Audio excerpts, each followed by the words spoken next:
You know what it's a good day to do, Jen? Get out and refinish that deck. You know you've been waiting. You know I've been looking at it. It's been looking at you, giving you the stank eye all winter. Well, it's time to fix it up, right? And Hannah Welker is doing DIY Wednesday, the outdoor edition this morning, getting some good advice on how to work on your deck by yourself, maybe. It's all in the prep, isn't it? That's what I think she's been learning this morning. True. Is it all in the prep, Hannah? Jen, it really is all in the prep. And honestly, the prep is kind of my favorite part because you get to use this. It's an awesome power washer. My dad used to power wash our sidewalks at home, and it's so satisfying, isn't it, Eric? Because you actually see a progress. Absolutely. The problem is with the power washer, if you get too close, you can gouge the wood or splinter it. So you really got to be careful of how far you are, and depending on the surface. So because we're doing a deck today, it's wood. Explain, like you said, how far am I supposed to stand? What could be the result if you do it wrong? You want your fan pattern to be 6 to 12 inches off the surface. So about this far? You want to use a fan tip and not a zero tip. And what does that mean?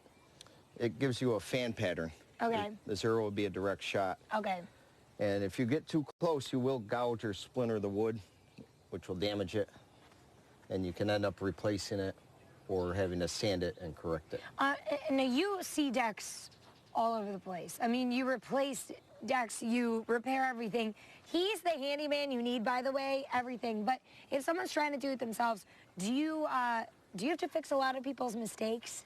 Quite often, either because they used the wrong material or because the prep work wasn't done properly. Prep work. So to start the prep work, I'm going to get power washing. What's this going to do? Basically, we're just going to clean the surface, take away any loose stain or paint that has been there, any dirt that has accumulated over time. Okay.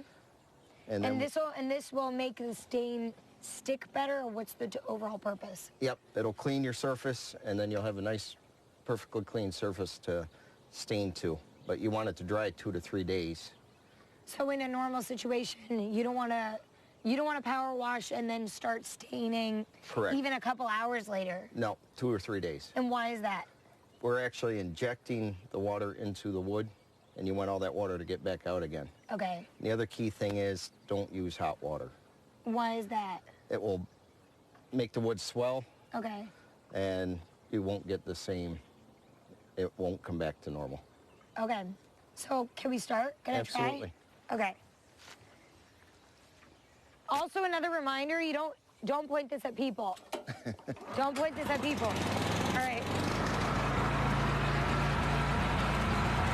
So I'm going to go up and down, correct? Yep.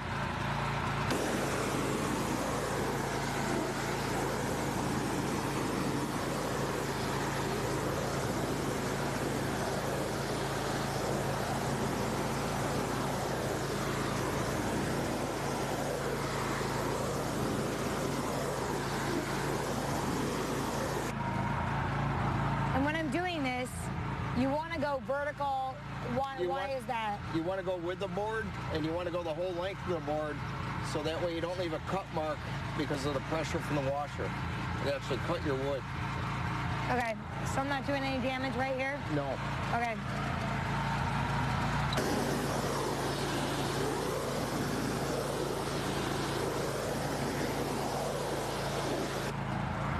Now, if we want to clean this up, I'm going to clean off this. I just step back. You step back, and you just mist it lightly. Okay. Step in a little bit. All right, guys. I'll pass it back to you in the studio. We'll be back in just a bit. I was just saying, I take like I want to say a broom with like a soapy water, and I scrub the deck. But I like that better. That's much faster. Seems like it does a better job, too. Kind of, I think, addictive, too. Right? You probably get it, yeah. You were knocking on a neighbor's door. Do you need something power wash? Power wash. It's so much fun.